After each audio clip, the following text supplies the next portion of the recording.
श्री स्वामी समर्थ सर्वांना. तर आज शौर्य आणि पप्पा दोघं पण नाही आहेत, त्यामुळं आज आम्ही सँडविच करणार आहे. तर इथं मी बटाटे उकळून घेतले आहेत, बारीक चिरलेला कांदा आहे, कोथिंबीर बारीक चिरून घेतली आहे, इथं मिरची बारीक करून घेतली आहे, मिरची आणि 2-4 लसणाच्या कुड्या, आणि इथं गरम मसाला आहे आपला.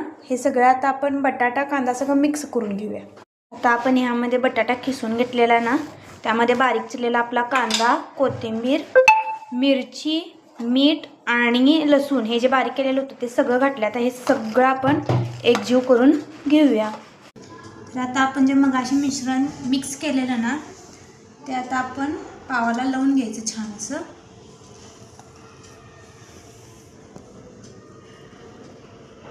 अशा पद्धतीने लावून घ्या. तुमच्या हिशोबानं जेवढं तुम्हाला सारण भरावं वाटतंय तसं तुमच्या हिशोबानं घ्या लावून. आणि मग मस्तपैकी गॅसवर पण तव्यावर पण भाजलं तरी चालते, पण आमच्याकडं सँडविच मशीन ऑलरेडी आमच्या चालू केलीस. हे आता आपलं मशीन. हे आता आपण मशीनमध्ये बटर घालूया.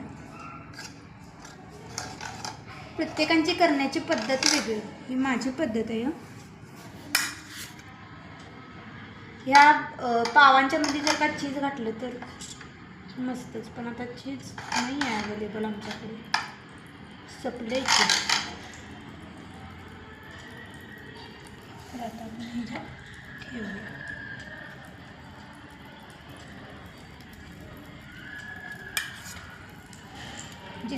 जितकं जास्त बटर घालणार तितकं, अति म्हणजे अति पण घालू नका, छान भाजण्यासारखं तरी पाहिजे.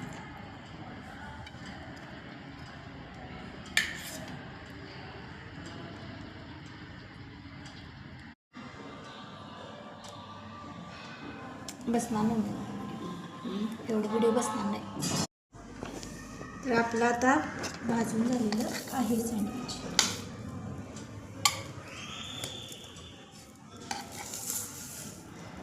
तर आता आपण हे मम्मीला देऊन बघूया.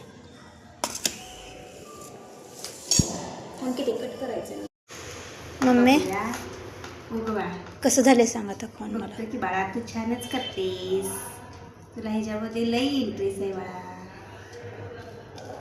कसं झाले? एक नंबर. वांड. चला आता भेटूया पुढच्या ब्लॉगमध्ये. Bye bye. तर म्हण खातो बेटा.